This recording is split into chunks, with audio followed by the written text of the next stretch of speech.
ఏదైతే శుక్రవారం సాయంత్రం మగరీబ్ నమాజ్ కు అంటే సాయంత్రం 6 గంటల నమాజ్ కు అందరూ ప్రిపేర్ అవుతున్నటువంటి సమయంలో ఈ దుర్ఘటన జరిగింది. భారీగా అక్కడ ఈ యాత్రికులు ఎవరైతే వస్తున్నారో హజ్ కోసం వచ్చేటువంటి యాత్రికుల కోసము మస్జిదుల్ హరామ్ అనేది ఏదైతే గ్రాండ్ మస్జిద్ ఆఫ్ మెక్కా ఉందో దానికి కొంత ఎక్స్పాన్షన్ జరుగుతుంది. దాంట్లో భాగంగా ఉన్నటువంటి ఒక పెద్ద క్రేను కొంత శాండ్ స్టార్మ్ వచ్చింది అనేది అంటున్నారు. అది ఇసుక తుఫాన్ లాంటిది వచ్చింది, వర్షం కూడా పడుతున్న సమయంలో.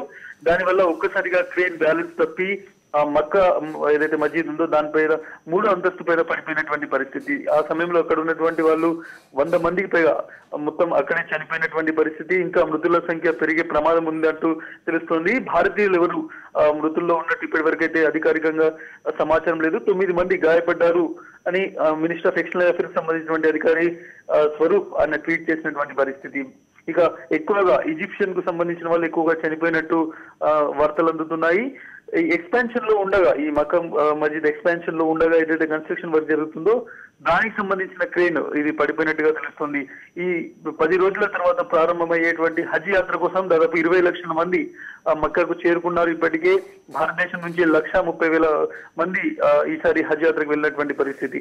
గతంలో కూడా 2006లో కూడా హజ్ యాత్రలో ఒకసారి తొక్కిసలాట జరిగి 300 మందికి పైగా అప్పుడు చనిపోయినటువంటి పరిస్థితి. మరొక పెద్ద దుర్ఘటన దాదాపు 9 ఏళ్ల తర్వాత జరిగిందని చెప్పొచ్చు.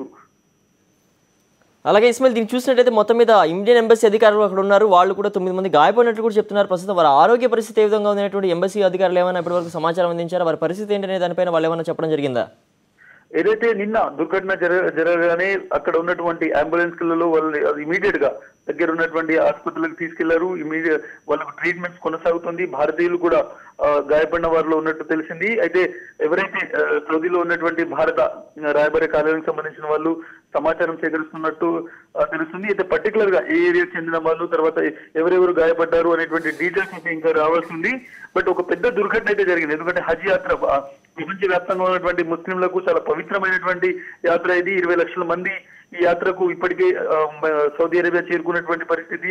మరొక 10 రోజుల్లో ఈ యాత్ర ప్రారంభమవుతున్నటువంటి తరుణంలో ఈ దుర్ఘటన జరగడం కొంత ఆందోళనకరమైనటువంటి పరిస్థితి. 1,30,000 మందికి పైగా భారతదేశం నుంచి వెళ్ళినటువంటి ముస్లింలు ఈసారి హజ్ యాత్రలో పాల్గొంటున్నారు. ఈ నేపథ్యంలో భారత్ నుంచి ఉన్నటువంటి రాయబార కార్యాలయం కావచ్చు, మిగిలిన వాళ్ళు కావచ్చు, అక్కడ చాలా మందికి అసిస్ట్ చేస్తున్నారు. బట్ ఎవరు ఇంకా ఈ మొత్తం గాయపడిన వారు ఎవరైనా చనిపోయిన వాళ్ళు ఉన్నారు అంటే ఇన్ఫర్మేషన్ అయితే ఇంకా కన్ఫర్మ్ గా రావాల్సింది. బట్ ఇప్పటి వరకు అయితే 9 మంది మాత్రమే భారతీయులు గాయపడ్డారు అనేటువంటి ఒక సమాచారం మాత్రం ఉంది. Siddhesh. Okay Ismail, thanks for the updates.